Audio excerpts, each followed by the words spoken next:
แต่เก้าสบายดี อาจารย์แก้วนาฬิกามื้อนี้แม่ยังคือได้กินกระแลมเป็นอะไรถึกเล็กถึกเล็กบ่ถึกเล็กแต่900,000โอ้960โอ้คือมาถึกหลายได้เฮ็ดอะไรจังถึกถึกแล้ว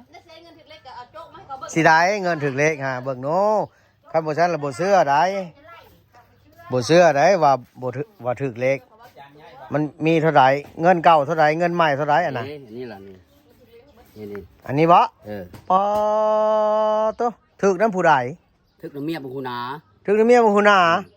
ถึก12,000มาซื้ออยู่เฮือนเขาพี่เลยบ่หรือว่าเขาไปขายให้ซื้อในเฮือนเขาในห้างเขาแล้วล่ะ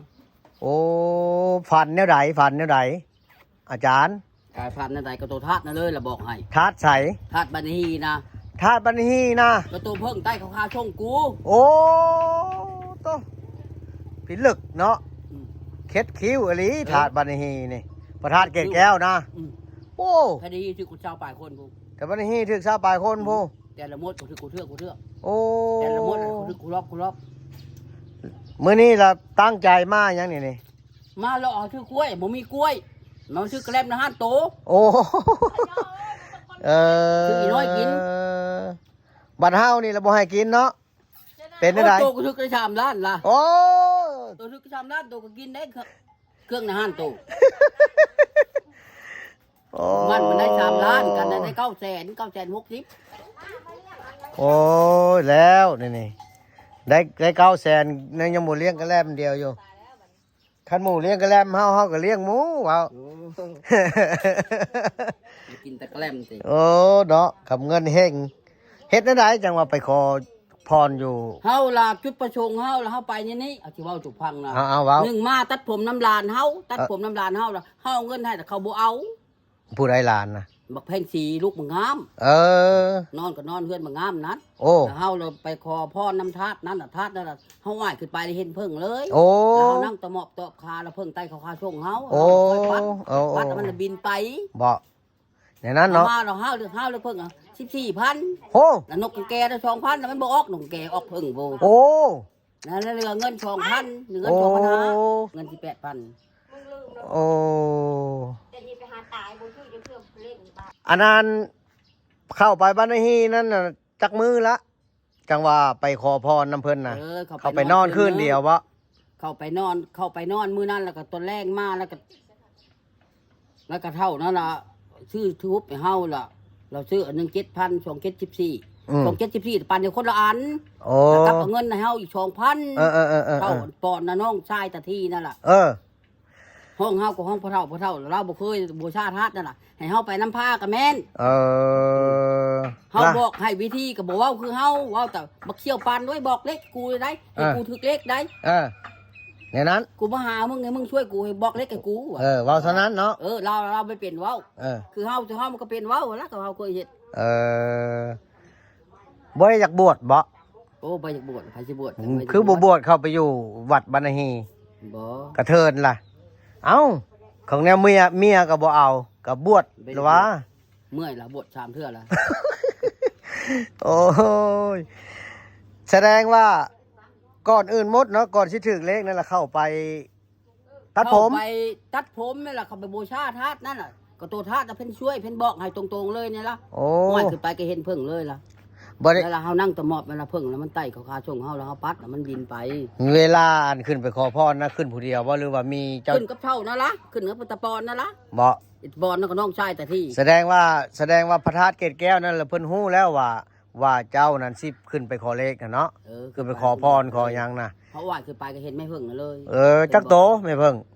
โกนแม่เพิ่งตัวเดียวตัวเดียวมันออกเลข1ได้มันออก116ได้เลขได้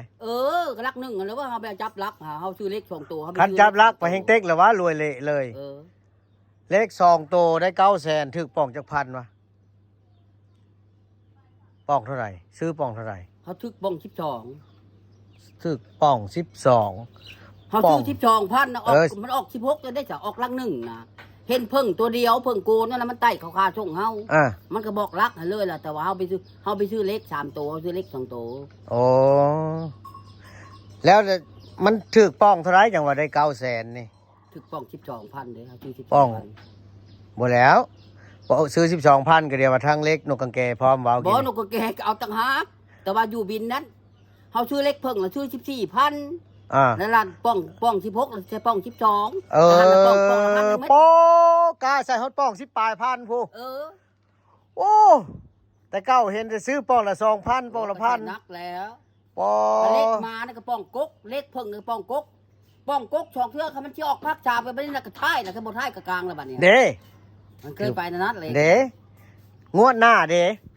งวดหน้านี่ งวดหน้าก็บ่เว้า ฮะ คันได้ถึกเทื่อนึงมันจะถึก2หมดเรียน คันได้ถึกเทื่อนึงมันจะถึก2หมดเรีย โอ้ นมันเคยนะนัด งวดหน้านี่ถึกอีกแม่นบ่ เออ โอ้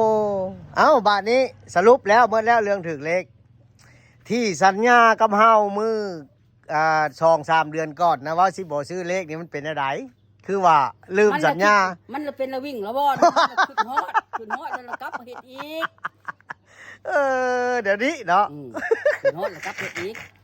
โอ้ บ่จักได้หาเงิน ฮะเด บ่จักนะหาเงินแล้วกลับเฮ็ดอีก ฮะเด ที่ยาเลยบ่ได้เงิน ฮะเด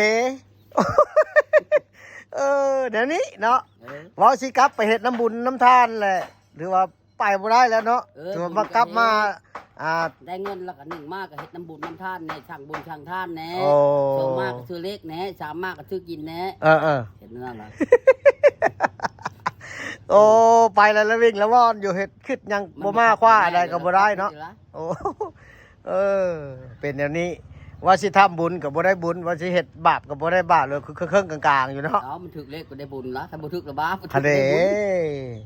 บาทนี้ก็สิเริ่มซื้อเลขใหม่อีกแล้วนี่ ชื่อเลยแล้วบัดนี้เฮ็ด ฮะเด้ เฮ็ดเลยละ หาเงินทางนี้โดยเฉพาะบาทนี้ ชื่อจนเท่าชุดอายุพุ่นแล้ว ป๊ะ ดวงขึ้นแล้วเอาไป เอ นั่ง อ เห็นดวงกูขึ้นมันก็ปับแล้วบัดนี้ โอ้แสดงว่างวดต่อมานี่เรายังบอกบ่ได้เนาะว่าเลขหยังบอก FC ได้ไหม FC ท่าเบิ่งว่า โอ้ยก็บ่บอกแล้วมันสิบอกกันอย่างวัน บ่ มือชื่อเลยจะงับแล้วดอก FC ท่าเบิ่งว่าสิซื้อเลขหยังงวดต่อมาแล้ว FC ก็ยังฮู้นี่ เขาเจ้ารอท่าฟังอยู่ ไหน นี่ มันสิบอกล่วงหน้าคนมันก็ถึกแต่พึ่งแต่พื้นแล้วล่ะ เอาเถอะก็เขาเจ้าก็เอาเงินมาให้ เอาแล้วกินน้ำแล้วบัดนี้นะ เฮ้ย ไปแล้วบัดนี้ กินน้ำบัดนี้โอ้ย ขอบใจเด้อ อืม ให้อยู่ดีไม่แห้ง เออ เที่ยว เออ เที่ยวมาแต่น้ำตุกคนมีเวลานี่ล่ะนี่มันยังสิเข้าหาทานให้อีกเข้าไป มา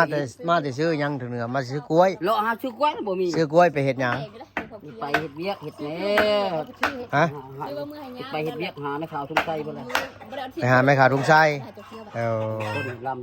ไปตลาดตอนนั้น เอ้าที่ว่าอาจารย์แก้วนาฬิกาเพิ่นถึงเลข900,000มาประกาศโฆษณาจนแต่เหนือฮอดใต้พุ่นล่ะนี่FC หลายท่านก็ฮู้ว่าเพิ่นถึกเลขเพิ่นยังไงฮู้นั่นแหละเปลี่ยนโมงใหม่ซะเด้อ ำบ่ เปลี่ยนนาฬิกาใหม่ซะ ไปเปลี่ยนอันนี้ของแท้ อันนี้ของแท้ซื้อเท่าไหร่ก็ โมงนึงได้3ปี4ปีแล้วมันของแท้ยังไม่เปลี่ยนดอกซื้อเอา 80,000 อันนี้ ของแท้80,000ซื้ออยู่ห้านเวียดอีก มันได้3ปี4ปีมันแท้นี่ฮะมันดี โอ้ เอาลงน้ำได้เปล่า มันหนามันแตกลงน้ำบ่ได้แล้วก็บ่แม่นมอง9 โอ้โอ้มี โมงปลาย25 จักวิ เอื้อพอ จักวิ 9 โมงปลาย25จักวิอีก เออบ่แม่นมองก็ลงได้นะ บ่ จ้าบ่จักวิ โอ้ นาทีมันก็ มองค่อยเด็ดขาดน่ะ 25นาที ได้นะ เอา 9 น้ำ โมงปลาย อาบได้ อืม ปานชิดแก้ เอาบายบายกล้องหน่อยแม่ บ้านนะแม่ บายบายกล้องหน่อยแม่เฮ็ดอันนั้นวะ ขอบใจเด้อ FC ว่าแม่เล่าบึงเนาะ ขอบใจเด้อซีเด้อ FC FC ผู้ติดตามอาจารย์แก้วนาฬิกาขอบใจเด้อว่าแม่ ขอบใจเด้อ อ่า ปิ้นมาอีกนะแม่ถ่ายรูปก่อน1 2 3เอา